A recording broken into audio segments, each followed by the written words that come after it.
family. You guys know you're my family. Guys, you're welcome back to my channel, and this is Best Bet with Rita. Yes, so today we are very excited because today's topic, I got email from friends kept telling me, Rita, you need to talk about this. What do we do? You know, this global pandemic made us to lose our jobs. A lot of us are still in search for a job. What do we do now that we're still here? Like, we don't even know what to do. We don't have direction. So if you're in that situation where you don't know what to do, you've lost your job, you're still optimistic about getting a new job, for the meantime you're still yet to get something doing.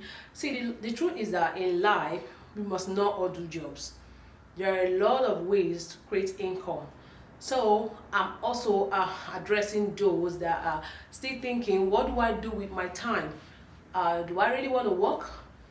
Okay, even if I want to work, right now I'm not working, what do I do? So our topic today will be what to do while still job hunting, or while still waiting for direction, or while still considering what to do to make side income. Do you understand? So if today is your first time of coming to our channel, you know how we do it, guys. In fact, I'm so excited, guys. Are you seeing that we are growing? We are really growing. Our channel is going up. So I just want to thank you guys for your support, for your subscribing. Do you understand? So this is encouraging me to come up with topics. Each time I see those subscribe rates going higher, it just gives me goosebumps. Do you understand? And it makes me want to come up with more topics. Do you understand? So just click the notification button so that whenever I come up with new video, you'll be the first to get our videos alert. Thank you so much. So number one thing for my own research to do while you are still yet to get a job or to find your place economically is volunteer for an organization. Even if you are looking for a job, you can as well approach an organization that are into those area of your career or place you find passionate about, and write to them that you want to volunteer for 3 months or 6 months, so that you can learn skills. You know, volunteerism gives you opportunity, because a lot of organizations, when they see that you volunteered for them, you've given in your time, your resources, helping them achieve the visions of the organization, you are on the list to be employed. So they wouldn't advertise for a job. Sometimes even if there are no job for you, sometimes organizations are so compassionate about you. That is why whenever or wherever you work or wherever you do your volunteer, you need to give in your best, because people are looking for people that give in their best wherever they work. So if they see that you're giving in your best, you are not just working just to pass time, you are actually there to learn. And when they check your track record, you've actually achieved a lot of success, or you've actually showed a great growth rate in your learning process, they're gonna create an opportunity for you. So let's say there are no opening for you. The executive officer can just create assistants, or do you understand? And then you go. I have seen people grow from becoming janitors, cleaners, receptionists, to dream jobs. You understand? So let me give an example. I remember one organization, it was called One Sky. When I finished my secondary school years, I was looking for jobs. So I realized that I had passion for NGO. In fact, that is what started my NGO career.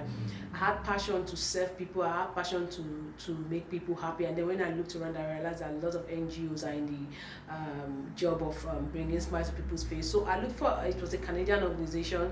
So I went and I volunteered for like 3 months.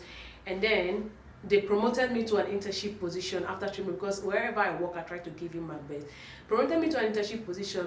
Before 6 months, I was given a job there as a programs manager, and that was how my NGO career started. And today, I don't regret it. So if you are in line, you're still looking for a job, you're still job hunting, or you're still thinking of that. And again, even if you do not want to work there, the experience and the learnings you have is going to help you establish your own. Supposing you want to establish your own organization, because you cannot undermine the power or the importance of learning or acquiring knowledge whenever you want to start up something. So you don't just start up something without having rich knowledge about that stuff. So do you understand? So Volunteering is one suggestion I always tell young people if you're still job hunting. And number two, acquire skills. I cannot, like, every most of my videos I keep saying acquire skills, because the world is evolving into a stage or a time where paperwork, or will I say careers, will be about handy skills, or what will be putting food in a lot of people's table will be about their skills. Some people, okay, imagine when, like Australia, we just came out of a 3 to 4 month lockdown. But I'll tell you that people that had skills like making hair, they were not on lockdown. They kept going from one place to other to make it. People that had skills of maybe like plumbing, house repairs, like every handy skill was still in high demand, and they were really making money more than people that were doing office jobs. And then even people that were in IT skills, like in fact that period, a lot of people into IT, social media, telecommunication, their income skyrocketed like 3 or 4 folds. You can check that in Google. So acquire skills. No skill is invalid these days. Every skill you acquire might be needed today or tomorrow. So why still job hunting or still considering starting up a business? Acquire a skill. It is not bad to be a CEO that knows how to do handiwork. In fact, your business is going to thrive when you have knowledge about every department. Every department. Like I remember while I was doing my NGO, I had the skill of public mobilization. I had the skill of negotiation. I had the skill of accounting. Like I had knowledge in every area. There was nothing brought to my table that I did not have knowledge of. In fact, at the point, in fact, it put my staff on their toes, because they know that whatsoever they were bringing to my table, they knew that I knew what to say. I was not a novice at anything you were bringing to my table. So it put them on their toes. They researched very well before they brought anything. Whatever suggestion you were bringing, I already had what to say. You understand? I was vast in so many areas. So I advise anyone in that shoe, if you are still job hunting or you have the time, want to acquire skills. There are a lot of skills to acquire. There's online skill, there's handy skill, there's so many skills you can acquire. Even some publishing skills. These days, if you want to be a receptionist, there are some applications that you need to learn how to operate. So even if you don't want to get like IT other skills, you can go look for those package, those applications, how to use those applications. It's going to help you, because even if you eventually get a job, you'll be needing those skills to enhance your job. So I would advise that you acquire those skills. And then 3, people overlook this one, but it's very, very important. You prepare for interview. You cannot be dreaming of working in an organization and you have not prepared for the interview, because interviews give you entrance. Interview is like door opening. So someone opens their door for you and you walk in. You determine if you stay or if you're being sent out. You have to check the dress code of the organization you are applying for, because in as much as you're job hunting, that means you are applying for different organizations. And the likelihood of them calling you for interview is very, very high. That's if you do the right thing. So in that preparation for interview, you learn how to write your CV. These days, there are a lot of people online, even go to LinkedIn, that are there to help you write your CV. If you need to take up classes to help you do that, if you need to know how to speak, how to dress, if you're the one that suffers from confidence, stage fright, this is the time to build yourself.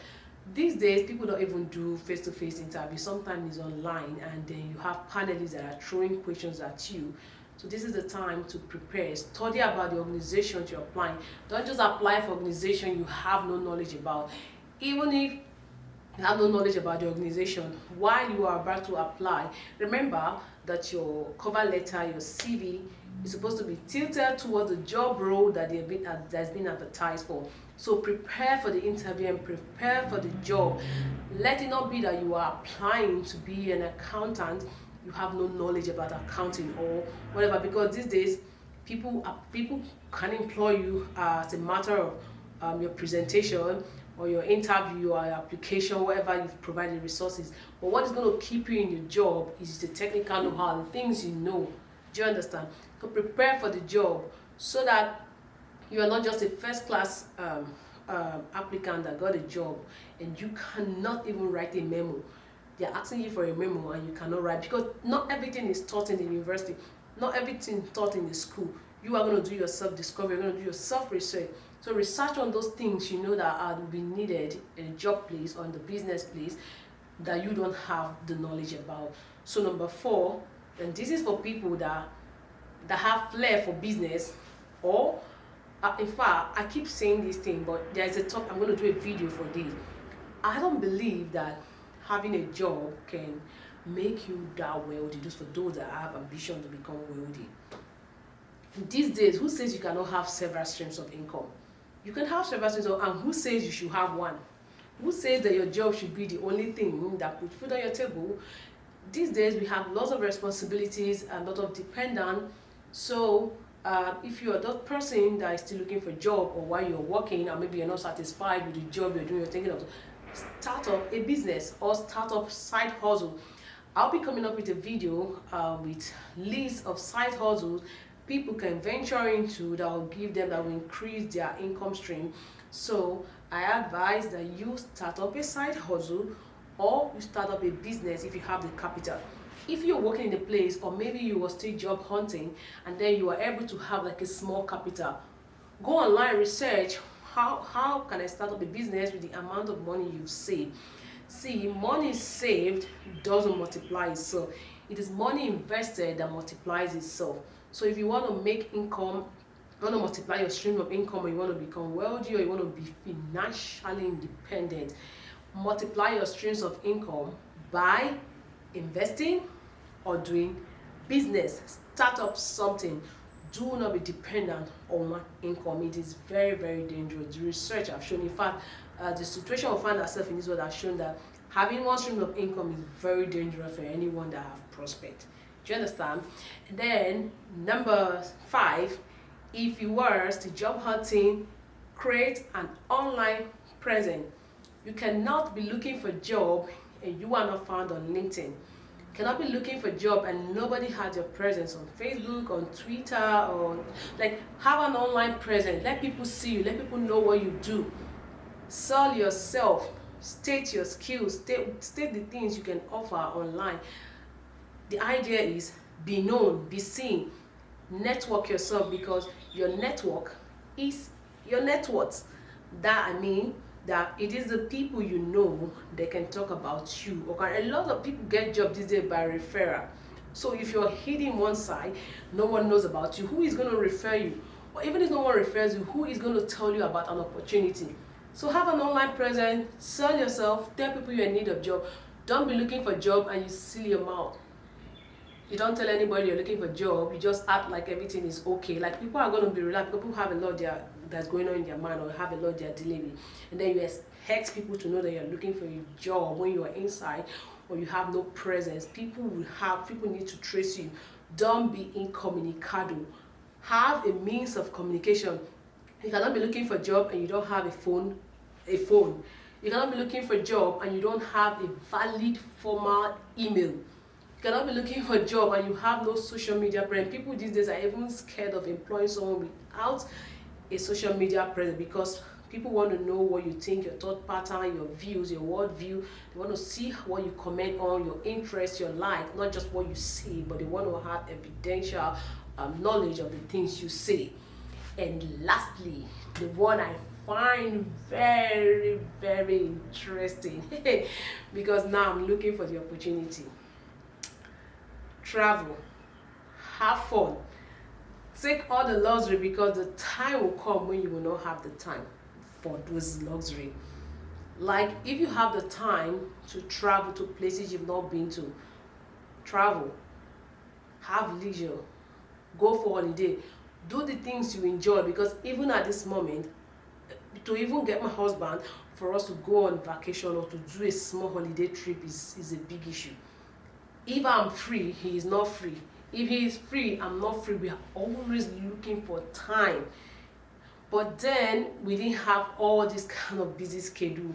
We didn't do all those things. We didn't travel. We didn't enjoy it. Time will come. If you're very optimistic, if you believe that what you're doing is going to pay off, the time will come. You wouldn't have to. In fact, a minute, an hour will mean so much to you.